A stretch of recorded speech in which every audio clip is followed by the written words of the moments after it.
Praise the Lord. सबको जय मसीह की। प्रभु आप सबको बहुत आशीष दे। तो मेरे प्रिय मसीह भाई बहनों, आज का वचन, आज का कलाम प्रभु हमें दिया है दो मन वालों के लिए। बहुत सारे लोगों के शरीर में, अंगों में दो मन होते हैं। एक मन कहता है कि हाँ तुम पाप कर रहे हो, एक मन कहता है नहीं तुम पाप नहीं कर रहे हो।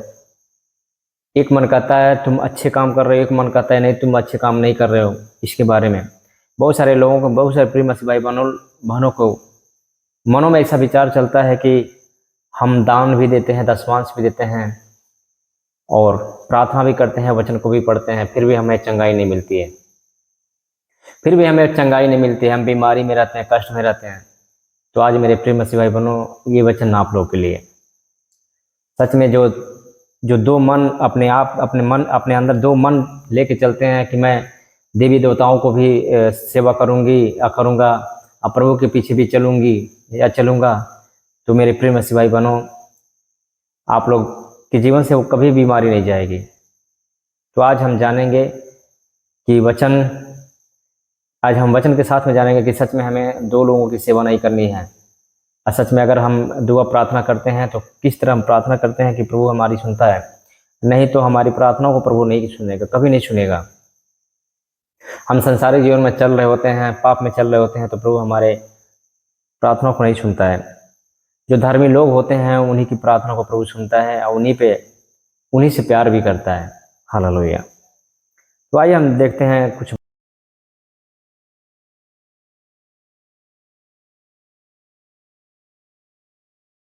कि हमारे प्रार्थना क्यों नहीं सुनता है परमेश्वर।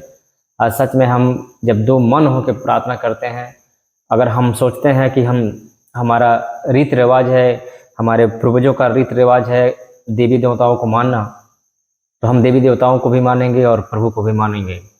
तो ऐसे में हमारे जीवन में कोई काम नहीं होने वाला है। वही प्रार्थना प्रभु नहीं सुनता है और हमारी तकलीफें नहीं जाती है, वही हमारे अंदर से बीमारियां नहीं जाती है। और हम कहते हैं, लोगों से कहते फिरते हैं कि हम प्रभु में तो जा रहे, यीशु मसीह के पास तो गए थे, हम चंगे नहीं हुए। हम यहाँ तो गए थे, वहाँ इस चर्च में गए थे, उस कलीसिया में गए थे, लेकिन हमें चंगाई नहीं मिली, हम बीमारी में ही हैं।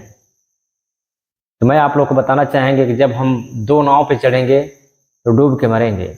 हमें एक ही को सेवा करना होगा, या तो अपने देवी देवताओं को सेवा करिए या तो परमेश्वर की सेवा करिए।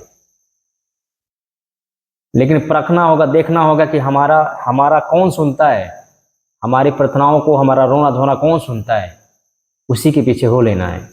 तो आइए हम वचन में देखते हैं। याकूब अध्याय 1 उसका 6 से लेके 8 वचन तक हम देखेंगे कि परमेश्वर का कलाम क्या कहती है। याकूब अध्याय 1 उसका 6 से लेके 8 वचन तक। पर विश्वास से मांगे और कुछ संदेह न करे, क्योंकि संदेह करने वाले समुद्र की लहर के समान है, जो हवा में बहती और उछलती है। सच में अगर हम प्रार्थना में, पवित्रता में आकर प्रार्थना में हम मांगते हैं और संदेह नहीं करते हैं कि हमें मिलेगा कि नहीं मिलेगा, हम चंगे होंगे कि नहीं होंगे, तो सच में आप लोग चंगे हो जाएंगे। लेकिन अगर आप लोग के मन में संदेह है कि हम दुआ किया हूं, प्रार्थना किया हूं, दशमांश दी हूं, पता नहीं हमारा दशमांश प्रभु सुनेगा कि नहीं, कबूल करेगा कि नहीं, पता नहीं हमारा परमेश्वर हमारी प्रार्थनाओं को सुनेगा कि नहीं, पता नहीं हम सही हो पाएंगे कि नहीं, पता नहीं हमारे अंदर से बीमारी जाएगी कि नहीं। आज हम लोग क्या करते हैं, आज हम लोग सबसे बड़ा दर्जा दवा को दे देते हैं, जो कि सब कुछ करने वाला परमेश्वर है, लेकिन फिर भी हम दवा को जो है परमेश्वर से बड़ा मान लेते हैं, मुसीबत को परमेश्वर से बड़ा मान लेते हैं, कष्ट क्लेश को परमेश्वर से बड़ा मान लेते हैं। अगर सच में हम प्रभु में चल रहे होते हैं, प्रभु में चल रहे हैं, तो हमें प्रभु पे विश्वास करना है, क्योंकि सब कुछ करने वाला प्रभु है। हम प्रार्थना भी कराएंगे और दवा भी खाएंगे, ऐसा नहीं होगा मेरे प्रिय मसीह भाई बहनों, ऐसा नहीं हो सकता। अगर प्रभु को परखना है तो हमें हर मुसीबत में प्रभु के पास दौड़ के जाना है। जब हम दवा के पास दौड़ के जाते हैं, तो जब डॉक्टर क्या करता है, दवा दे देता है, और हम प्रभु में भी जाके हम प्रार्थना कराते हैं। जब वो प्रभु का असर करता है तो उसी समय हम दवा भी खा लेते हैं। तो जब वो बीमारी वो क्लेश जो है शांत हो जाता है, नॉर्मल हो जाता है, तो हमारा विश्वास कहाँ जाता है? दवा पे जाता है। इस सच में वो डॉक्टर जो था बहुत अच्छा दवा दिया था, और हम एक ही खुराक खाए हैं, हमारे अंदर से ये बीमारी खत्म हो गई है, हम बिल्कुल आज़ाद हो गए हैं। लेकिन इतना दिमाग में नहीं चलता है कि हम प्रार्थना भी तो कराए हैं। हम प्रभु को छोटा मान लिए हैं और दवा को बड़ा मान लिए हैं। तो ऐसे में हमारा कष्ट क्लेश नहीं जाता है। जब हमारा विश्वास डगमगाएगा तो हमारे जीवन में कुछ भी नहीं हो पाएगा। आइए देखते हैं। पर विश्वास से मांगे और कुछ संदेह न करें। आप विश्वास से मांगे, विश्वास से चंगाई प्रार्थना जो भी मांगना है विश्वास से मांगिए, विश्वास से प्रार्थना करिए। नौकरी मांगे तो विश्वास से मांगिए, चंगाई मांगिए विश्वास से मांगिए, और संदेह मत करिए। हम प्रार्थना तो करते हैं लेकिन संदेह करते हैं। हमारा मन दुविधा हो जाता है, दुविधा में रहता है कि अरे हम डॉक्टर के पास नहीं जाके हम प्रार्थना करवाई हूँ तो क्या मालूम हमारा बीमारी सही होगा कि नहीं होगा, क्या मालूम हमें नौकरी मिलेगा कि नहीं मिलेगा, क्या मालूम हम कर्ज से आज़ाद हो पाएंगे कि नहीं हो पाएंगे। तो जब हमारा मन जो है, जब हमारे मन में दुविधा चलने लगती है, जब दो मन हो जाता है तो हमारा काम नहीं बनता है।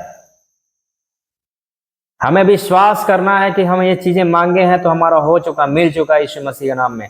तब आप लोग के जीवन में वो बीमारी या कष्ट क्लेश जाएगा, नहीं तो ऐसे पड़ा रह जाएगा। बहुत सारे लोग ऐसे हैं जो बीमारी में पड़े रहते हैं, दवा भी कराते हैं और प्रभु के पास भी जाते हैं, देवी देवताओं के भी पास जाते हैं।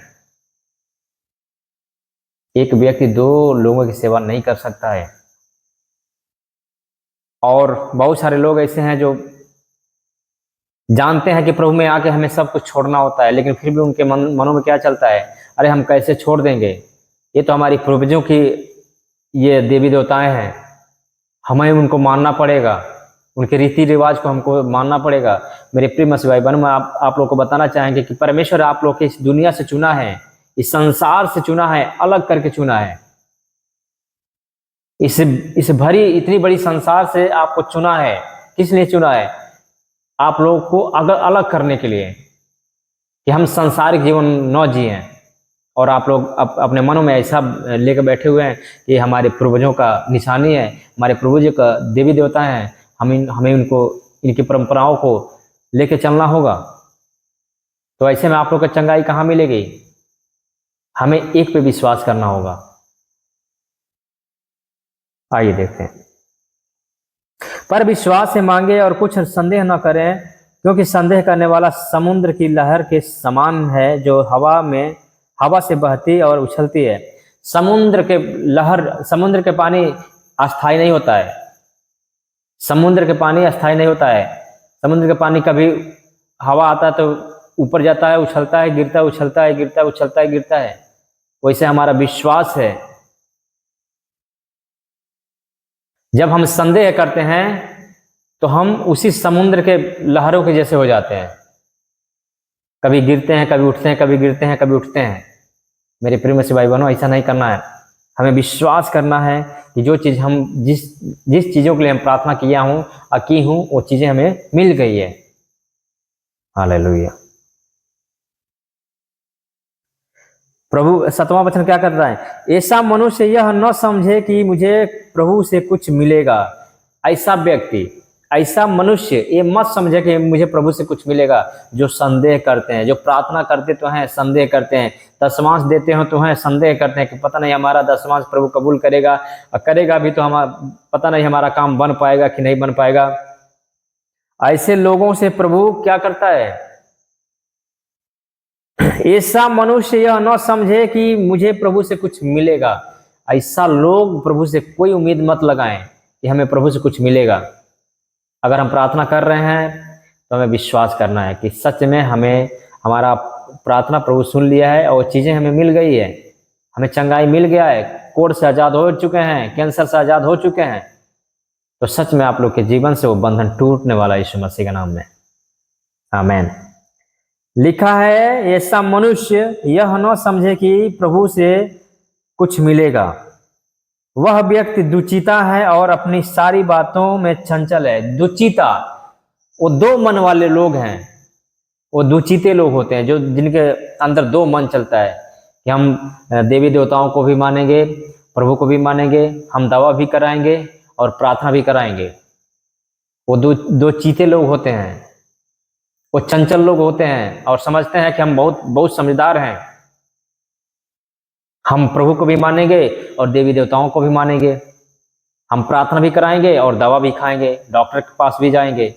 तो मेरे प्रिय मसीह भाई बहनों, ऐसे करने से आप लोग की प्रभु सुनने वाला नहीं है और आप लोग बीमारी में ही पड़े रह जाएंगे, कष्ट में ही पड़े रह जाएंगे। आप लोग के कोई काम बनने वाला नहीं है। यीशु मसीह के नाम में कोई काम नहीं बनेगा। मेरे प्रिय मसीह भाई बहनों, हमें विश्वास का प्रार्थना करना है और प्रार्थना करने के बाद हमें संदेह नहीं करना है कि क्या मालूम हमारा काम बनेगा कि नहीं बनेगा, क्या मालूम इस बीमारी के लिए हम दशवांश दी हूँ या भेंट चढ़ाई हूँ, क्या मालूम हमारी बीमारी जाएगी कि नहीं जाएगी। विश्वास करिए, अटल विश्वास करिए, अटूट विश्वास करिए, सच में आपका काम बनने वाला यीशु मसीह के नाम में। आमीन। अगर हम विश्वास नहीं करेंगे तो हमारे जीवन में कुछ होने वाला नहीं है। मेरे प्रिय मसीह भाई बहनों, कुछ नहीं होने वाला है। Hallelujah, thank you Jesus.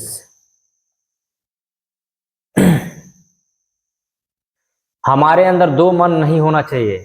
जब हम दो मन लेके जब हम दुआ करते हैं, परमेश्वर के सामने आते हैं, तो परमेश्वर बिल्कुल हमारी प्रार्थनाओं को सुनता नहीं है, बिल्कुल हमारे ऊपर बिल्कुल उसकी नजरें नहीं होती है।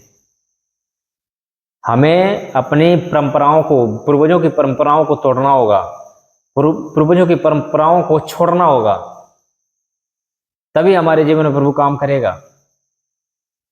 आमीन। आइए देखते हैं पहला राजा अध्याय 18 उसका 21 वचन। पहला राजा अध्याय 18 उसका 21 वचन।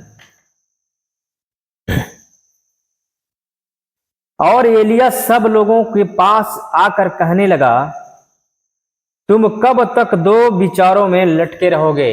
कब तक दो विचारों में लटके रहोगे? आमीन।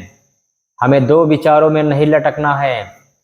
हमारे अंदर दो मन नहीं होना चाहिए कि क्या मान लो हमारा प्रार्थना सुनाई देगा कि नहीं देगा, प्रभु सुनेगा कि नहीं सुनेगा। हम शैतान का भी सेवा करें, मंदिरों में भी जाएं, देवी देवताओं को भी माने और प्रभु को भी माने। ऐसे में हमारी प्रार्थना नहीं सुनाई जाएगी। और एलिया सब लोगों के पास आकर कहने लगा, तुम कब तक दो विचारों में लटके रहोगे? मैं आप लोग से कह रहा, एलिया कह रहा था, एलिया भविष्यवक्ता कह रहा है। आज ये वचन के द्वारा परमेश्वर प्रभु यीशु मसीह आप लोग से कह रहा है कि कब तक दो विचारों में आप लोग लटके रहेंगे? कि हम देवी देवताओं के पीछे भी दौड़ें और प्रभु के पीछे भी दौड़ें, कुछ मिलने वाला नहीं है। एकलौता मात्र वही परमेश्वर, यहोवा परमेश्वर है जो हमारी प्रार्थनाओं को सुनेगा, हमारा रोना धोना देखता है। अन्यथा कोई ऐसा देवी देवता नहीं है जो हमारी प्रार्थनाओं को देखें, हमारे रोना धोना सुने। आमीन। और एलिया सब लोगों के पास आकर कहने लगा, तुम कब तक दो विचारों में लटके रहोगे? यदि यहोवा परमेश्वर हो तो उसके पीछे हो लो, और यदि बाल हो तो उसके पीछे हो लो। लोगों ने उसके उत्तर में एक भी बात न कही। हालेलुया। परमेश्वर का वचन कहता है कि तुम अगर यहोवा परमेश्वर को मानते हो तो वही यहोवा परमेश्वर के पीछे हो लो।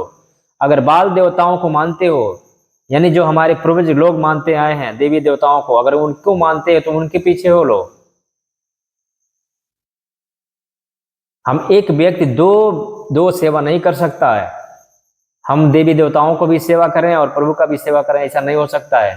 तो मेरे प्रिय मसीह भाई बहनों, ये चुनाव आप लोग को करना होगा।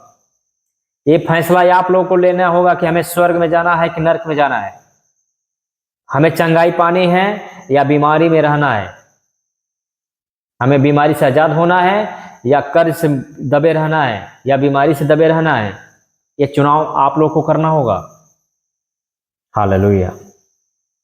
और एलिया सब लोगों के पास जाकर कहने लगा, आज परमेश्वर का वचन आप लोग से कह रहा है,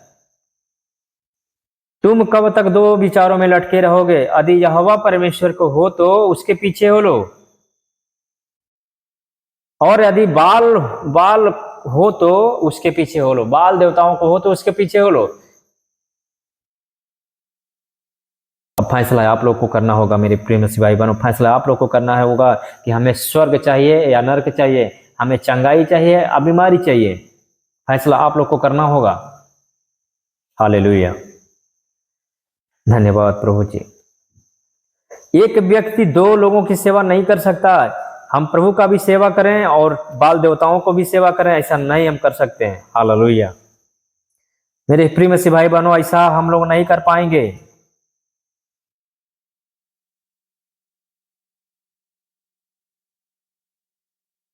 हालेलुया, हमें दो लोगों की सेवा नहीं करनी है।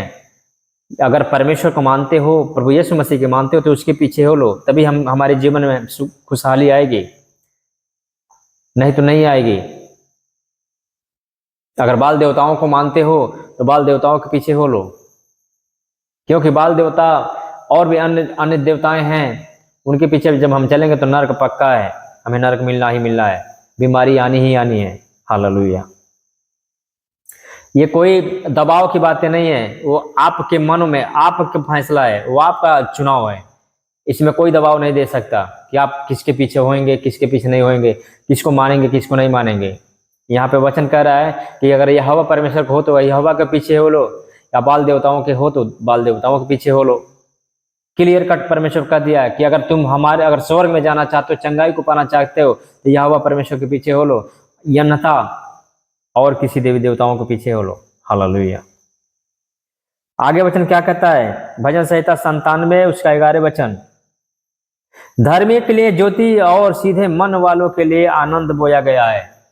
धर्मी के लिए ज्योति और सीधे मन वालों के लिए आनंद बोया गया है, खुशहाली बोई गई है, चंगाई बोया गया है, बरकत बोया गया है, ब्लेसिंग बोया गया है। किसके लिए बोया गया है? धर्मियों के लिए। जो सीधे मन वाले लोग हैं होते हैं, उनके लिए आनंद बोया गया है। धर्मियों के लिए एक ज्योति बोई गई है। हालेलुया, धर्मी के लिए ज्योति और सीधे मन वालों के लिए आनंद बोया गया है। आनंद यानी चंगाइयां, खुशहाली जिंदगी। हालेलुया, सीधे मन वालों के लिए। मेरे प्रिय मसीह भाई बहनों, हमें अपने आप को धर्मी बनना होगा। सच में प्रभु के बड़े बड़े आश्चर्य कर्मों को देखना है तो हमें अपने आप को पाप से मुड़ना होगा, हमें अपने आप को भय विचार से मुड़ना होगा, हमें अपने आप को बिल्कुल पाप से अलग होना होगा, इस संसार से अलग होना होगा। तभी हम प्रभु के सामर्थ्य को देख पाएंगे, प्रभु के बड़े बड़े आश्चर्य कर्मों को देख पाएंगे। साफ साफ शब्द में लिखा गया है, धर्मी के लिए ज्योति और सीधे मन वालों के लिए आनंद बोया गया है। जो धर्मी होते हैं, जो सीधे मन वाले होते हैं, उनके लिए आनंद बोया गया है, उनके लिए खुशहाली बोई गई है। जो पापी लोग होते हैं उनके लिए कुछ भी नहीं है। मेरे प्रिय मसीह भाई बहनों, कुछ भी नहीं है।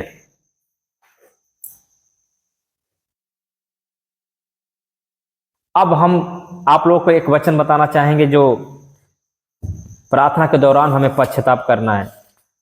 प्रार्थना के दौरान हमें पश्चाताप करना है, उस वचनों को बोलना है, ताकि परमेश्वर हम पे अनुग्रह करे, हम पे दया करे और हम छुड़ाए जाएं बीमारी से, कष्ट क्लेश से, पाप से हम छुड़ाए जाएं।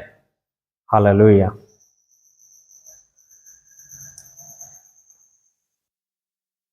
अब जो हम वचन आप लोग को देने जा रहे हैं वो अपने पश्चाताप के लिए है, वो अपने पश्चाताप के लिए है। आइए हम देखते हैं वो वचन कौन सा है जिस वचन को हम बोलेंगे तो सच में हमें क्षमा मिलेगी, हमारा पश्चाताप प्रभु स्वीकार करेगा। तो आइए हम देखते हैं भजन संहिता 51 उसका 10 वचन।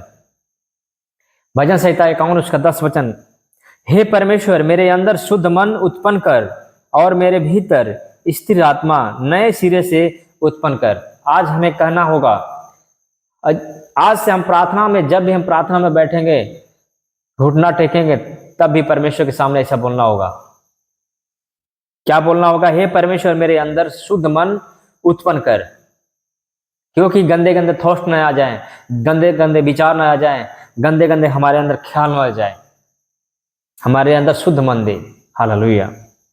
बोलना होगा, हे परमेश्वर मेरे अंदर शुद्ध मन उत्पन्न कर और मेरे भीतर स्थिर आत्मा नए सिरे से उत्पन्न कर। आज से हम जो जितने भी पाप किए हैं, जितने भी बुराई किए हैं मेरे खुदा, हम उससे मुंह फेर लिए हैं। आज से हम तेरे रास्ते पर चलने वाले एक व्यक्ति बनेंगे। आज लोग आप लोग फैसला करेंगे कि सच में आप लोग चुनाव करेंगे कि हमें देवी देवताओं के पीछे दौड़ना है कि प्रभु के पीछे दौड़ना है। अब पश्चाताप के समय हमें कहना है, हे परमेश्वर मेरे अंदर शुद्ध मन उत्पन्न कर और मेरे भीतर स्थिर आत्मा नए सिरे से उत्पन्न कर। सच में आप लोग आज से वादा करिए, परमेश्वर से पश्चाताप करिए कि सच में मेरे प्रभु मैं पापी मनुष्य हूँ, हम पापी पे दया करें। आज से हम वादा करती हूँ, फैसला लेती हूँ कि मेरे खुदा हम आज से दीन बनूंगी, आज से हम धर्मी बनूंगी, आज से हम पाप नहीं करूंगी। और सच में मेरे पिता हमारे अंदर शुद्ध मन और नया स्थिर आत्मा नए सिरे से उत्पन्न कर। परमेश्वर आप लोग को शुद्ध करने जा रहा है और सच में हर बीमारी कष्ट क्लेश से आप लोग आजाद होने को जा रहे हैं यीशु मसीह के नाम में। आइए हम दुआ करते हैं आप लोग के लिए। हे परम प्रधान परमेश्वर प्रभु जी, आज का वचन, आज का कलाम जितने लोग सुने मेरे प्रभु, उनके जीवन बदले यीशु मसीह के नाम में। सच में मेरे पिता वो तेरे पीछे हो लेने का विचार उन सब के मनों में आए और सच में मेरे पिता वो तेरे पीछे हो लें और सच में मेरे खुदा तेरे बड़े बड़े आश्चर्य कर्मों को देखने पाएँ, बड़े बड़े आश्चर्य कर्मों को मेरे खुदा बन खुदा यीशु मसीह देखने पाएँ। सच में मेरे पिता तुम महान परमेश्वर, इन सब पे दया करें और इन सब के अंदर शुद्ध मन और नया स्थिर आत्मा नए सिरे से उत्पन्न करें। यीशु के नाम से मांगते हैं, आमीन आमीन आमीन। तो मेरे प्रिय मसीह भाई बहनों, आज का वचन सच में पावरफुल वचन है और इस वचन को ज़्यादा से ज़्यादा लोगों तक फैलाना है, पूरी विश्व में फैलाना है। तो आप लोग की ज़रूरत है, आप लोग की सहयोग चाहिए इस वचन को फैलाने के लिए, ताकि परमेश्वर के राज्य को हम लोग सारे लोग मिल के प्रभु के राज्य को आगे बढ़ा सकें। तो आइए हम वादा करें और एकजुट हो जाएं और इस वचन को ज़्यादा से ज़्यादा लोगों तक शेयर करें, ताकि परमेश्वर हम लोग के द्वारा, हम लोग के जरिए, हम लोग को इस्तेमाल करके बड़े बड़े लोगों को चंगाई छुटकारा दे और बड़े बड़े लोगों की आंखें खोले यीशु मसीह के नाम में, आमीन। तो आज का वचन, आज का वीडियो यहीं पे एंड करते हैं। फिर मिलते हैं अगले दिन, तब तक के लिए हमें दे इजाज़त। प्रभु आप सबको आशीष दे। God bless you. जय मसीह की।